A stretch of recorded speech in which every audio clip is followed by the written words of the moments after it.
कल्याण लोकसभेच्या शिवसेनेच्या उमेदवार वैशाली दरेकर आपल्या सोबत आहेत. आपण त्यांच्याशी बातचीत करणार आहोत.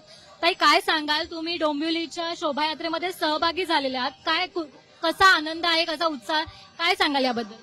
डोंबिवलीच्या शोभायात्रेमध्ये आम्ही आज नाही, गेल्या अनेक वर्षांपासून सहभागी होतोय आणि आम्हाला हा आनंद देणारा क्षण असतो. कारण डोंबिवलीची शोभायात्रा ही महाराष्ट्रातल्या सगळ्या शोभायात्रांना पहिली दिशा दाखवलेली आहे आणि मला वाटतं आमची शोभायात्रा बघूनच अख्ख्या जगभरामध्ये जिथे जिथे मराठी नववर्ष साजरं केलं जातं तिथे ते अशी शोभायात्रा काढली जाते. मला अतिशय आनंद होतोय कारण आमचं नवीन वर्ष येत आहे. आणि काय सांगाल, इलेक्शन जवळ आलंय, त्याबद्दल लोकांना काय काय संदेश द्याल? लोकांना मी काय संदेश देणार आहे, लोक सगळी म्हणतात आम्हाला बदल हवा आहे आणि तो घडणार. सगळीकडनं आम्हाला खूप खूप शुभेच्छा येतात आणि मला वाटतं ते नक्की घडेल. प्रत्येक जण काही ना काही संकल्प करतो, तर तुम्ही काय आपल्या डोंबिवलीकरांसाठी संकल्प केलेला आहे का? डोंबिवलीकर नागरिक अतिशय त्रस्त आहेत ट्रॅफिक जॅममुळे. कारण डोंबिवलीतून ज्या वेळेला आम्हाला बाहेर पडायला लागतं त्यावेळेला आम्ही बाहेर अगदी 2 ते 3 तास अगोदर निघावं लागतं कुठल्याही ठिकाणी पोहोचायला.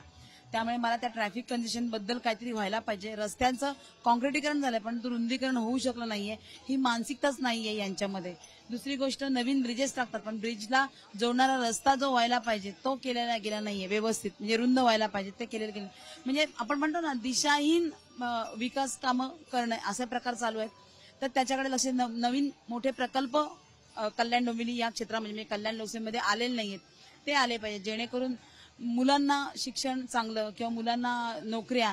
शिक्षण म्हणजे मेडिकल कॉलेज किंवा इंजिनिअरिंग कॉलेज प्रायव्हेट आहेत परंतु असं कुठलंच कॉलेज या क्षेत्रामध्ये झालेलं नाहीये लोकसभेमध्ये. तर त्याचा मानस आहे माझा आणि बघूया जसं जसं पोहोचू संसदेमध्ये तसं तसं नवीन नवीन गोष्टी येतील नजेस. तुम्हाला खूप खूप शुभेच्छा. धन्यवाद. धन्यवाद आमच्याशी बातचीत केल्याबद्दल. कॅमेरामन कल्पेश सोबत ऐश्वर्या मथुरे सावंत, टाइम्स नाव मराठी, डोंबिवली.